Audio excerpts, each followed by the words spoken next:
नमस्कार. नदी या विषयावर डॉक्टर प्रा. चिं. ढेरे संस्कृती संशोधन केंद्राच्या वतीने 3 दिवसीय नदी संमेलन पुण्यात झालं. त्यामध्ये कृष्णा नदीच्या उगमाची माहिती प्राध्यापक प्रणव गोखले यांनी उलगडली. तीच ऐकूया. सामान्यतः जी धर्मकर्म त्या नदीच्या काठी केली जातात त्यामध्ये एक ढोबळ कल्पना अशी मानलेली आहे. काही नद्यांच्या ओट्या आपल्या महाराष्ट्रामध्ये विशेषतः ओटी भरणं हा विधी केला जातो. त्या ओटी भरताना ज्या सुवासिनी स्वरूपाच्या नद्या आहेत त्यांची ओटी भरली जाते आणि ज्या कुमारी स्वरूपाच्या नद्या आहेत त्या कुमारी स्वरूपांच्या नद्यांना केवळ पूजनाचा विधी सांगितलेला आहे. मग त्यामध्ये गोदावरी ही सुवासिनी मानलेली आहे, कृष्णा ही सुवासिनी मानलेली आहे. तर तिची मूळ रूप मानलेली जी यमुना आहे ती समुद्राला मिळत नसली तरी एका भागवतातल्या संदर्भानुसार कृष्णावतारामध्ये अष्टमहिषींपैकी असणारी कालिंदी नावाची राणी असल्यामुळे तिला महाराज्ञी किंवा यमुना राणी असा त्या लौकिक तिथल्या प्रांतिक भाषेमध्ये तिचा उल्लेख झालेला आहे. तर अशी ही कृष्णा यमुनेपेक्षा उजवी का तर ती समुद्राला मिळतीये आणि यमुना मात्र प्रत्यक्ष समुद्राला न मिळता गंगेमध्ये विलीन होऊन कुठेतरी अप्रत्यक्षपणे समुद्राला मिळते. तर या कृष्णेचं महात्म्य आपल्याला जे पाहायला मिळतं ते सर्वप्रथम भागवत पुराणाच्या बलरामाने केलेल्या तीर्थयात्रा वर्णनामध्ये.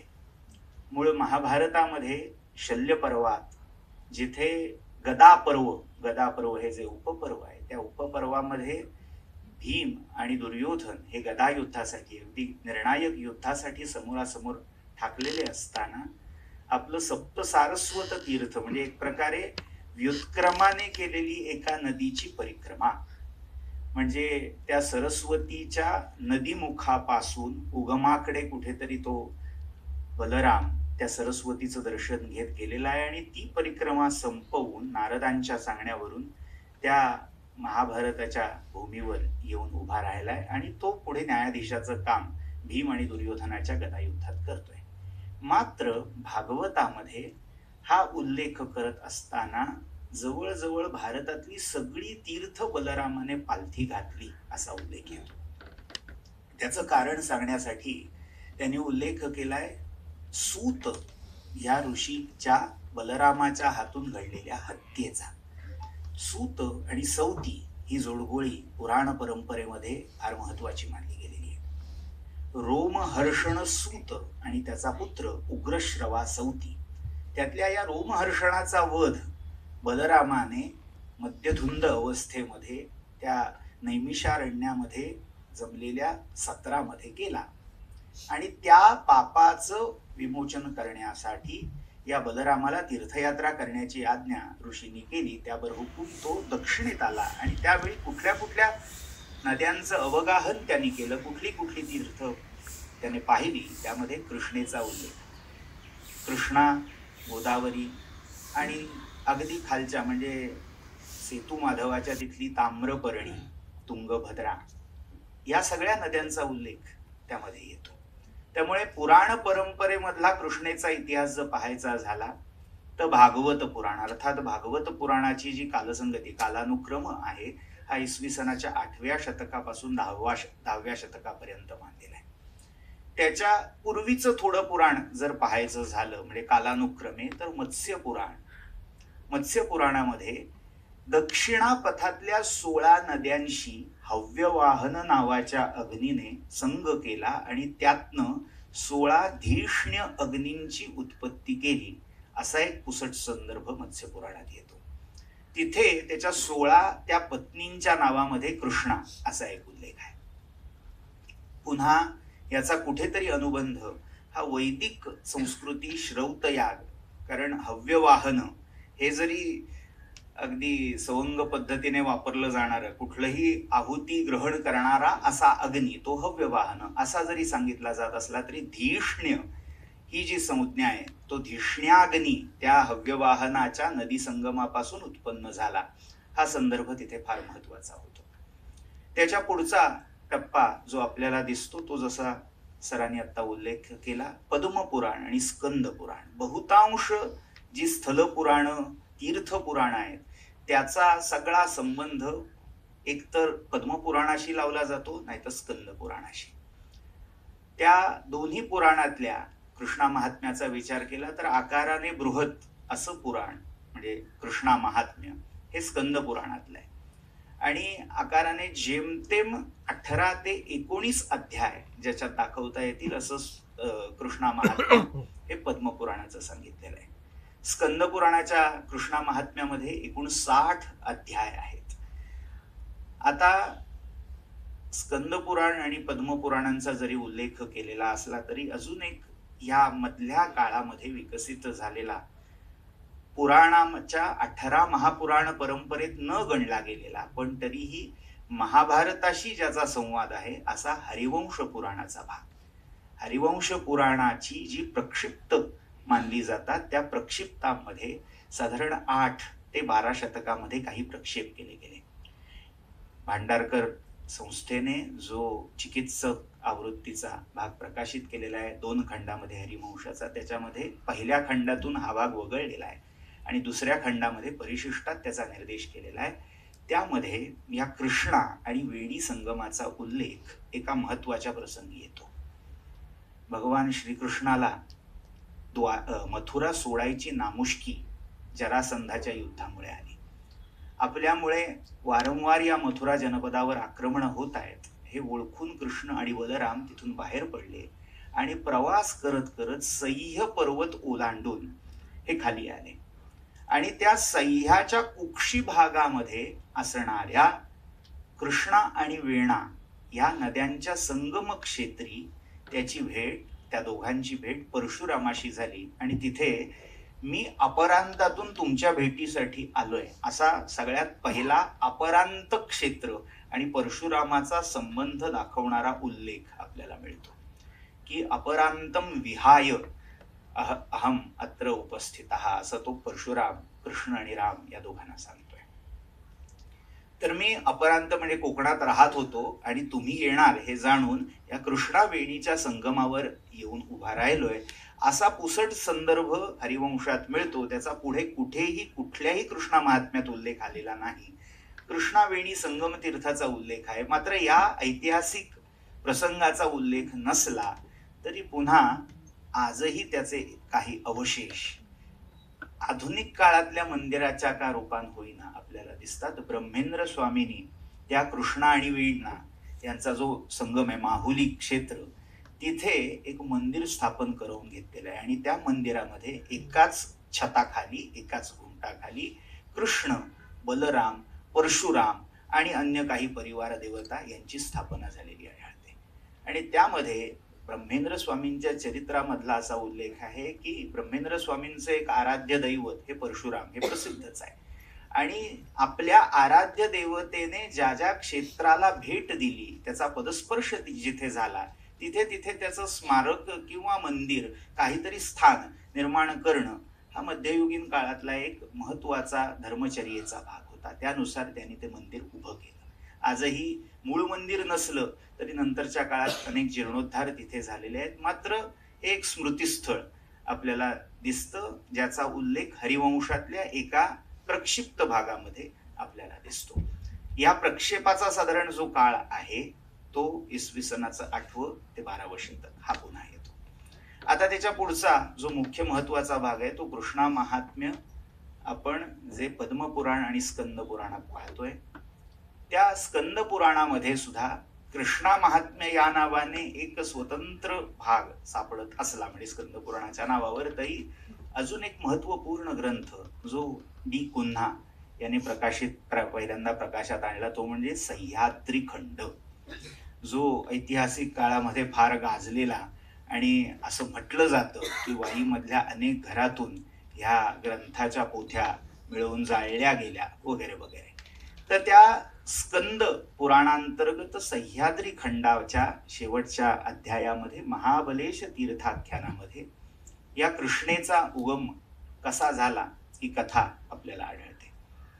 कथा कदाचित सगळ्यांच्या परिचयाची असेल. सरांनी मगाशी पुष्कर तीर्थाचा जो उल्लेख केला, पुष्कर इथे ब्रह्मदेवाची आज एकमेव त्रिमुखी मूर्ती आहे असा दावा केला जातो. भारतात अन्यत्र कुठे नाही. अनेक ब्रह्मदेवाची मंदिरं आहेत, पूजा चाललेली आहे. पण तिथे मुख्य ब्रह्म्याचं जे रूप आहे, आपो नारायण साक्षात, आप या रूपामध्ये तो ब्रह्मा तिथे पूजला जात आहे. आणि त्या तीर्थाची जी मूळ कथा आपल्याला पद्म स्कंद पुराणात आढळते, ब्रह्मदेवाच्या महायज्ञाची, ती कथा या कृष्णा महात्म्याच्या उगमाची कथा म्हणून सांगितलेली आहे. तिचा निर्देश सह्याद्री खंडातही आहे आणि स्कंद पुराणांतर्गत कृष्णा महात्म्यातही. कथा थोडक्यात अशी: ब्रह्मदेवाने एका महायज्ञाचं आयोजन केलं आणि त्याचं क्षेत्र होतं शिवरक्षित, म्हणजे जिथे शिवानी महाबल नावाच्या राक्षसाचा वध केला. असं 2 राक्षस बंधू माजलेले होते, त्यातला एक अतिबल आणि दुसरा महाबल. त्या अतिबलाचा वध विष्णूने केला आणि महाबलाचा वध हा शिवाने केला. तर जिथे तो वध झाला ते क्षेत्र हे शिवरक्षित क्षेत्र म्हणून प्रसिद्ध होतं. त्या शिवरक्षित क्षेत्रात ब्रह्मदेवानी यज्ञ मांडला. आता या पुराण कथांमध्ये मानवी भावभावना, मानवी संकल्प विकल्पांची प्रतिबिंब आपल्याला पाहायला मिळतात. मग जसं एखाद्या कार्यक्रमामध्ये स्त्रीने नट्टापट्टा करण्यात वेळ दौडावा आणि मूळ मुहूर्त चुकावा, तोच कथाभाग तिथे आपल्याला ब्रह्मदेव आणि त्यांची पत्नी सावित्री यांच्या बाबतीत रंगवलेला आढळतो. फार विस्तृत प्रसंग आहे, तो काही मी वर्णन करत नाही. पण ती सावित्री नट्टापट्टा करत राहिली आणि इकडे जी दीक्षणी या नावाची इष्टी होती, त्या दीक्षणी या इष्टीसाठी निर्धारित जो मुहूर्त होता तो टळायला लागला. नक्षत्रावर ती दीक्षा घ्यायची असते, ते नक्षत्र टळायला लागलं. तेव्हा ऋषींनी प्रार्थना केली की या आता. तेव्हा काही केल्या सावित्री काही येईना. तेव्हा ब्रह्मदेवानी तिची प्रतिमूर्ती, प्रतिकृती गायत्री आणून तिच्या बरोबर यज्ञ सुरू केला, दीक्षा घेतली.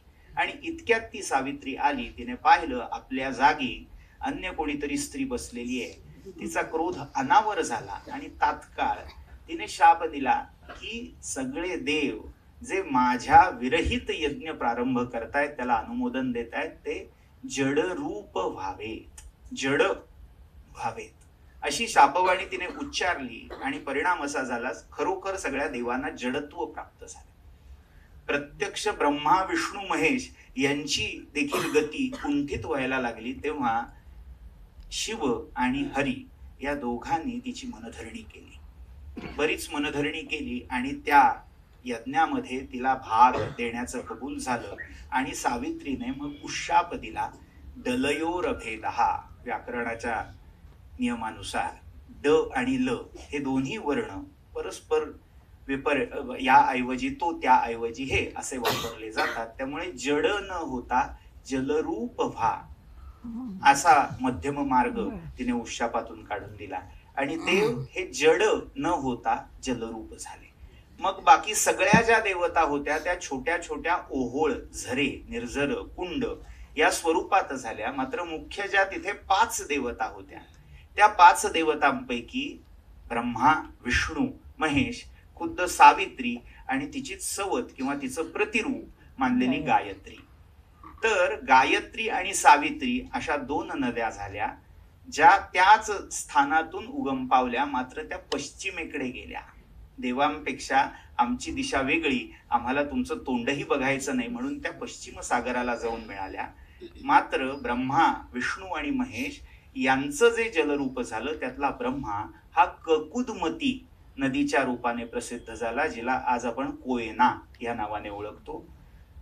विष्णू किंवा त्या विष्णूचंच पुराणातलं एक नाव कृष्ण असल्यामुळे तो विष्णू हा कृष्ण रूपात प्रकट झाला, कृष्णा रूपात वाहायला लागला. आणि शिव हा वेण्णा रूपात प्रकट झाला. त्यामुळे महाबळेश्वर या तीर्थापासून कृष्णा, वेण्णा, कोयना या पूर्ववाहिनी नद्या, कारण वेण्णा आणि कोयना या पुढे कृष्णेला मिळत आहेत, आणि पश्चिम समुद्राला जाऊन मिळणाऱ्या गायत्री आणि सावित्री अशा 5 नद्यांचं उद्गम क्षेत्र म्हणून महाबळेश्वराचं वर्णन तिथे आपल्याला मिळतं. आता हा एक कथाभाग आपल्याला स्कंद पुराण आणि अन्य काही स्थलपुराणात मिळतो. पण असाच कथाभाग काही वेगळ्या संदर्भात पद्मपुराणात आलेला आहे. आता कथा साम्यामुळे सगळे काही कथाविस्तार, कथाबीज सांगत नाही, मात्र नाम हा या कथांमधला फार महत्वाचा एक भाग असतो. म्हणजे एक पुराणामध्ये मिथक विकसित व्हायची जी अवस्था आहे त्यामधल्या अवस्थेत नाम आणि त्या नामाचं निर्वचन दाखवण्यासाठी काही कथा उत्पन्न होतात. त्या स्वरूपाची एक दुसरी कथा साधारण इसवी सनाच्या 16व्या शतकामध्ये श्वेतायन व्यास याने रचलेलं लक्ष्मीनारायण संहिता नावाचा एक ग्रंथ संस्कृतमध्ये उपलब्ध आहे, त्यामध्ये मिळतं. ते आख्यान म्हणजे या ग्रंथाची रचना 4 युगांच्या नावावर केलेली आहे. कृतयुग संतान, त्रेतायुग संतान, द्वापर युग संतान आणि कलियुग संतान. त्यातल्या त्रेतायुग संतानात म्हणजे दुसऱ्या भागामध्ये साधारण 80-81 अध्यायामध्ये हे आख्यान येतं. बलेश्वर नावाचा एक राजा आहे आणि बलेश्वर राजा हा कपिल ऋषींचा शिष्य आहे आणि या कपिल तीर्थामध्ये, त्या ऋषींच्या तीर्थामध्ये तो आपली नित्यचर्या करतोय, गृहस्थाश्रमाचं पालन करतोय आणि तिथे त्याने जे आतिथ्य व्रत घेतलेलं आहे म्हणजे आदरातिथ्य करण्याचं, जो कोणी त्याच्याकडे याचक म्हणून येईल त्याला त्याचं इच्छित कांक्षित पुरवण्याचं व्रत या राजाने घेतलेलं आहे. या बलेश्वर राजाची पत्नी, तिचं नाव आहे शीलवती आणि या दोघांना 4 अपत्य आहेत, 3 कन्या आहेत. त्यातल्या एका कन्येचं नाव आहे कृष्णा, दुसरीचं आहे भीमा आणि तिसरीचं आहे तुंगभद्रा आणि मुलगा त्याचं नाव आहे पौंड्रक. आता ही कथा म्हणजे कथा पुढे सांगणारच आहे, पण एक कथा ही अनेक वेळा कशी उसनवार हा खूप वाईट शब्द वाटू शकेल, पण एक चांगला शब्द त्याच्यासाठी वापरायचा तर वैचारिक कथात्मक अभिसरण याचं कसं द्योतक होते हे आपल्याला पाहता येईल. आपल्याला एक कथा शिवलीलामृत परंपरेमधून माहितीची आहे, जी अनेक लोक असं मानतात की ही स्कंद पुराणातून आलेली आहे. ती कथा आहे चिलया बाळाची, जी मूळ वीरशैव किंवा लिंगायत परंपरेमध्ये कर्नाटकात अधिक प्रसिद्ध आहे. ती श्रीधर स्वामींनी आपल्या त्या आख्यानाला शिवलीलामृतात जागा दिलेली आहे. मुळात शिवलीलामृताची रचना स्कंद पुराणातल्या ब्रह्मोत्तर खंडातला काही ठराविक भाग ओविबद्ध करण्यासाठी असली तरी त्यामध्ये अशी अनेक लौकिक आख्यानं ओवी स्वरूपामध्ये गुंफलेली आहेत. त्यातलं एक आख्यान म्हणजे प्रसिद्ध चिलया बाळाचं आख्यान. हे अगदी आख्यान नामदेव महाराजांच्या गाथेपासून आपल्याला कीर्तनामध्ये सांगितलेलं वर्णिलेलं आढळतं. तर ते चिलया बाळाच्या आख्यानाचं एक प्रतिरूप, ते जे प्रतिमान आहे, मोटिफ आहे कथेतलं, ते आपल्याला या कथेत मिळतं. आता नेमका देवाणघेवाण कशाची कोणी केली हा मुद्दा कदाचित विवाद्य होईल, पण त्याची एक फार दाट अशी पडछाया या कथेत आपल्याला मिळते. ह्या राजाचं हे अतिथी सत्काराचं व्रत ओळखून एक तारकायन नावाचा योगी याच्याकडे भिक्षा मागायला आला. तारकायनाला भिक्षा घालण्यासाठी राजा राणी तयार झाले. त्यावेळी तो म्हणाला, माझं व्रत असं आहे की त्या यजमानाच्या मुलाच्या हृदयाचं गरम गरम रक्त हे मला पिण्यासाठी लागतं, वेलकम ड्रिंक आजच्या भाषेत. म्हणून मी त्याने माझी आपोषणी जी आहे ती त्या मुलाच्या हृदयातल्या गरम रक्ताने घेतो आणि शेवट त्याच्या मस्तिष्क म्हणजे जो काही मेंदू आहे त्याच्या मांसाने समाप्ती करतो माझ्या भोजनाची. त्यामुळे असं अन्न मला रांधायला तयार असाल तर मी तुमचं आतिथ्य स्वीकारायला तयार आहे. राजाला अर्थातच प्रश्न पडतो, मात्र राणी ही राजाच्या पुढे जाते आणि म्हणते, तुम्ही या, आत या, मला आधी तुमचे पाय पात्याने धुऊ द्या, आणि ती सत्कार करते. हे सगळं घडत असताना चिलया बाळाच्या आख्यानामध्ये कुठेतरी करुण रसाची झालर आहे, कुठेतरी रडवेले झालेत दोघं. मात्र इथे तो मुलगा स्वतःहून सांगतो, आई बाबा, एवढी भाग्याची पर्वणी आपल्याला लाभली आणि माझं आयुष्य त्या आतिथ्य सत्कारासाठी जर संपत असेल तर हा ह्याच्यासारखा दुसरा सोहळा नाही, असं म्हणत तो हसत हसत बळी जातो. आता एवढं पुरतंय न पुरतंय, चिलया बाळाची कथा इथपर्यंतच आहे, पण याच्या पुढची कोटी ह्या आख्यानात येते. तो म्हणतो, असं नाही चालायचं, जेवत असताना जो कफोणी म्हणजे कोपर आहे हे गुडघ्याच्या बाहेर जाऊ नये अशी धर्ममर्यादा आहे. मात्र माझे पाय हे इतके क्षीण झालेले आहेत की त्याच्यावर ते कोपर टेकलं तर मला वेदना होतात. त्यामुळे माझ्या मांडीवर मांडी चढवून छान सुकुमार जिची सक्तीनी म्हणजे मांडी असेल अशी तरुण युवती नग्न अवस्थेत मला हवी. ती देत असाल तर मी पुढचा घास घेतो. असं म्हटल्यावर त्या राजाची जी पहिली कन्या असते भीमा ती तयार होते आणि ती त्याच्या डाव्या मांडीवर आपली मांडी त्याने सांगितलेल्या स्वरूपात चढवून बसते. मग उजवी मांडी जेव्हा तिकडे वेळ येते तेव्हा ही कृष्णा त्या स्वरूपाने करते आणि शेवटी ती तुपाची धार नग्न अवस्थेत घालण्याचं काम ही तुंगभद्रा करते. आणि एवढं सगळं होतं. अखेर त्या राजाला साक्षात्कार असा होतो जसं चिलया बाळाच्या आख्यानात आपल्याला दिसतं की तो म्हणजे शिव आहे, तसं हा जो तारकायन नावाचा अतिथी आहे हा दुसरा तिसरा कोणी नाही, साक्षात पुरुषोत्तम विष्णू आहे हे त्याला दिसतं.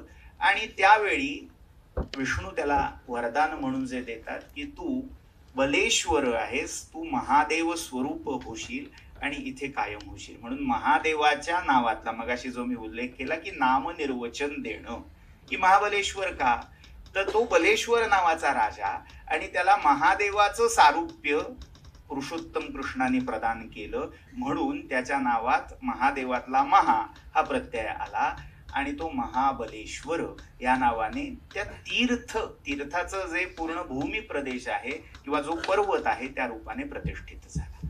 आता त्याच्या ज्या 3 कन्या, आता इथे एक विसंगती म्हणजे या लोककथांमध्ये प्रत्येक वेळी सगळं तर्कसंगत असतंच असं नाही. तुंगभद्रा जरी महाबळेश्वर मधनं निघत नसली तरी कृष्णा हा एक फार महत्वाचा संदर्भ आपल्याला मिळतो की कृष्णा ही या महाबलापासून उत्पन्न झाली.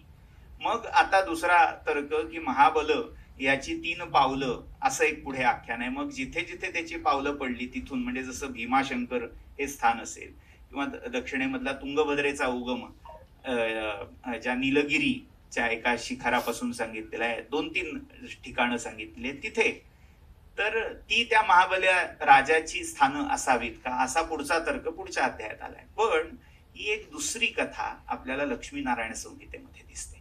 तर अशी अनेक कथा, वेगवेगळ्या कथांची जोड म्हणजे पुराण कथांमधल्या मूळ कथानकाला काही वेळेला धक्का पोहोचवून त्याच्यामध्ये आवश्यक ती स्थित्यंतर घडवून काही तपशील बदलवून ही स्थलपुराणं एक नवी कथा रचताना आपल्याला दिसतात.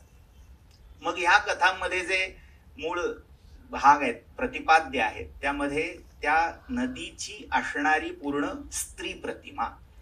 मग जसं आपल्याकडे पुरुष विधावै देवता म्हणजे ती देवता यज्ञातली जी आहे ती पुरुषविध पुरुषाकृती मानावी ही जी वैदिक धारणा आहे त्याला धरून मग पूज्य इष्ट या स्वरूपामधली प्रत्येक सत्ता ही पुरुष किंवा स्त्रीच्या आकृतीत सांगितली गेली. मग नदी असेल तर ती स्त्री आहे, नद समुद्र असेल तर तो पुरुष आहे.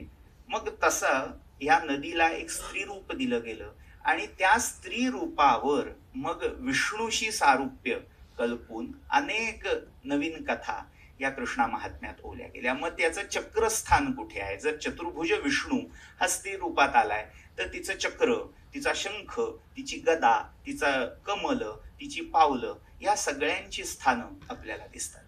मग हे वर्णन येतं जसं सरांनी अष्टस्थानं सांगितली तशी कृष्णेच्या बाबतीत पंचस्थानं ही फार महत्वाची आहेत. म्हणजे अगदी सुरुवातीला जो मी उल्लेख केला कृष्णा लहरीतला की मुखम ते सह्याधा, मुखामधलं मस्तक ब्रह्मकपाल स्थान हे महाबलेश्वर मानलेलं आहे.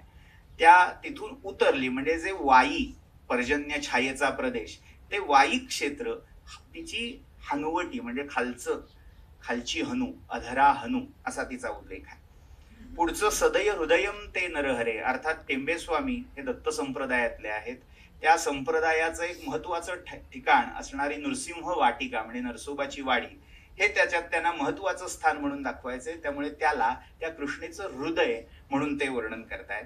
पुरे प्यांध्रे नाभिही म्हणजे त्या आंध्र प्रदेशामध्ये जी पाताळ गंगा म्हणून प्रसिद्ध आहे ती कृष्णा म्हणजे श्रीशैलमच्या खालून बोगदा पाडून वाहणारी गुप्त स्वरूपात वाहणारी जी पाताळ गंगा आहे ती नाभीच्या कुहरासारखी असल्यामुळे ते कृष्णेचं नाभिस्थान म्हणून सांगितलेलं आहे.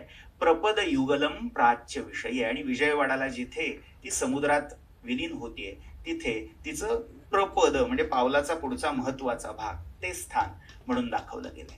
तर अशी स्थानं प्रसिद्ध आहेत. आपल्याला प्रसिद्ध 15व्या-16व्या शतकातला ग्रंथ जो गुरुचरित्र, त्या गुरुचरित्रामध्येही एक कृष्णा महात्म्य एका अध्यायात आलेला आहे. 19व्या गुरुचरित्राच्या अध्यायामध्ये नृसिंह वाटिका वर्णन, याच्यामध्ये त्या एका कृष्णेमध्ये काशी, गया, प्रयाग हे कसे येतात. मग जिथे भीमा पंचगंगा संगम आहे, सॉरी, भीमा, अमरजा आणि कृष्णा यांचा संगम पुढे दक्षिणेत होतो, पण महाराष्ट्रामध्ये पंचगंगेशी जो संगम आहे नरसिंहवाडी क्षेत्रात ते प्रयाग, जुगुळ ते काशीपुर, म्हणजे ते जुगुल म्हणून एक स्थान नरसोबाच्या वाडीच्या पुढे दाखवलं जातं, त्याला काशीपुर म्हणून म्हटलेलं आहे. आणि पुढचं करवीर ते गयास्थान, दक्षिण काशी म्हणून आपण करवीराला ओळखत असलो तरी गुरुचरित्रानुसार ती दक्षिण गया आहे. तर अशी 3 क्षेत्र या कृष्णेत कशी आहेत त्याचा निर्देश. त्याच्या पुढचा निर्देश हा करहाटक तीर्थाचा, म्हणजे मुळात हाटकेश्वर शिव, पातालवासी शिवाचे अनेक संदर्भ आपल्याला पुराणात मिळतात, पण त्या हाटकेश्वराचा अपभ्रंश होऊन करहाटक आणि करहाटकेश्वर असा काही ठिकाणी त्या स्थल महात्म्यात दिसतो. तो करहाडचा संगमेश्वर जो आहे त्याचं वर्णन आपल्याला तिथे मिळतं. मग त्यानंतर पुढचं जे कृष्णेचं वर्णन आहे ते समर्थ संप्रदायाच्या, हा नुसता कथांचा विस्तार नाही तर तो सांप्रदायिक विस्ताराचाही दर्पण म्हणून काम करतो भाग. जसं दत्त संप्रदायामध्ये ह्या कृष्णेला फार महत्व आहे. दत्त संप्रदायामधले बहुतांश दत्त अवतार हे या कृष्णेच्या काठी उत्पन्न झाले, वावरले किंवा त्यांनी समाधी घेतली. सर्वोत्तम उदाहरण म्हणजे श्रीपाद श्रीवल्लभ. त्यांचं जन्मस्थान हे पिठापूर मानलेलं असलं तरी तपस्थान हे कुरवपूर आहे. किंवा त्यांनी अनेक वर्ष या कृष्णेकाठी अनेक तीर्थ पाहत परिक्रमा केली असं वर्णन आहे. पुढचा महत्वाचा म्हणजे नरसिंह सरस्वती, त्यांचं औदुंबर, नरसिंह वाटिका, आणि अगदी शेवटचं क्षेत्र जिथे त्यांनी श्रीशैल गमन केलं, श्रीशैलम हे कृष्णेच्या काठी, आणि भीमा अमरजा संगम जिथे झालाय ते गाणगापूर, गंधर्व भुवन, हेही भीमा म्हणजे जी पुढे कृष्णेला मिळणारी कृष्णेची उपनदी म्हणता येईल तिच्या काठी आहे. त्यामुळे दत्त संप्रदायामध्ये हिला स्थान आहेच, मात्र समर्थ संप्रदायामध्येही तिला तितकंच स्थान आहे. कारण समर्थांची जी प्रसिद्ध बखर समर्थ चरित्रावरची हनुमंत स्वामींची बखर, त्या हनुमंत स्वामींच्या बखरीमध्ये कृष्णा तिरी वास करी अशी आज्ञा पंचवटी क्षेत्री रामानी रामदासांना दिली असा उल्लेख मिळतो. त्यामुळे रामदासी संप्रदाय, समर्थ संप्रदाय यांच्या दृष्टीनेही ह्या कृष्णेचं महात्म्य अनेक ठिकाणी आलेलं आहे. त्याचा एक फक्त उतारा वाचून दाखवतो समर्थ वाङ्मयामधला. कृष्णेचं एक स्थल पुराण जाता जाता, म्हणजे पुराण म्हटल्यावर अगदी 60 अध्याय 20 अध्याय असेच व्हायला हवेत असं नाही, एका स्तोत्राच्या माध्यमातही हे स्थलपुराण कसं नोंदवता येतं याचं एक उदाहरण म्हणून उद्धृत करतो आणि थांबतो. समर्थांची आपण अनेकांच्या परिपाठामध्ये असणारी मारुती स्तोत्र आहेत. 11 मारुती स्तोत्र प्रसिद्ध आहेत. त्यातलं हे 10वं स्तोत्र आहे. कथा अशी आहे: बळे सर्व संहारिले रावणाला, दिले अक्षयी राज्य विभीषणाला, रघुनायके देवते मुक्त केले, अयोध्यापुरी जावया सिद्ध झाले. रावणाला मारून राम परत जायला निघाले. कुठेही वाल्मिकी रामायण, अध्यात्म रामायण यात याचा संदर्भ मिळणार नाही, पण लोककथा. पथा माझी कृष्णा तिरी रामराया, घडे राहणे स्नान संध्या कराया. राम हा धर्मिष्ठ आहे, धर्मनिष्ठ आहे.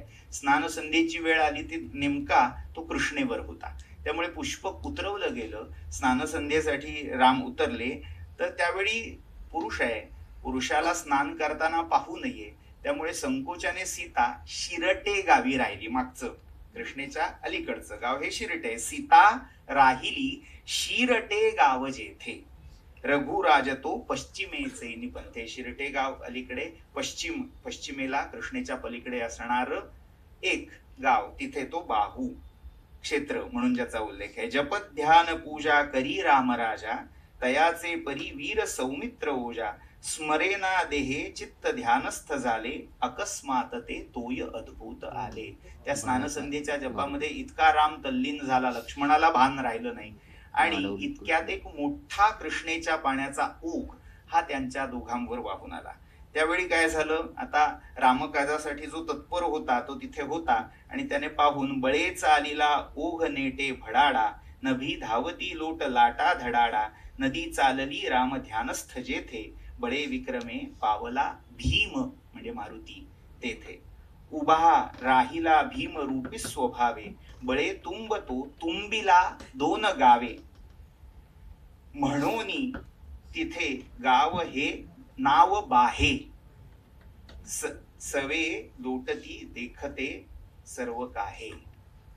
म्हणजे बाहूनी त्या हनुमंतानी त्या कृष्णेचा ओघ हा विभागला, दुभंगला, आणि जिथे त्या बाहूने ती कृष्णा दुभंगली तिथे बाहे किंवा आजचं बाहे बोरगाव म्हणून ज्याला ओळखलं जातं ते तीर्थ तयार झालं. तिथे रामलिंग नावाचं स्थान आहे. त्या रामलिंगाचा उल्लेख आपल्याला स्कंद पुराणांतर्गत कृष्णा महात्म्यात मिळतो. अशा अनेक लोककथा, पुराणकथा, वैदिक धारणा, तत्वज्ञानातल्या धारणा यांचा एक म्हटलं तर भेळ आणि म्हटलं तर अभिसरण हे या कृष्णा महात्म्यामध्ये. कृष्णा महात्म्य म्हणजे फक्त स्कंद पुराण, फक्त पद्मपुराण एवढं मर्यादित न राहता अगदी पुराणातल्या पुसट एखाद अध्यायापासून ते अगदी समर्थ वासुदेवानंद सरस्वती यांच्या स्फुट रचनांपर्यंत हे पसरलेलं आहे. इति शम. धन्यवाद.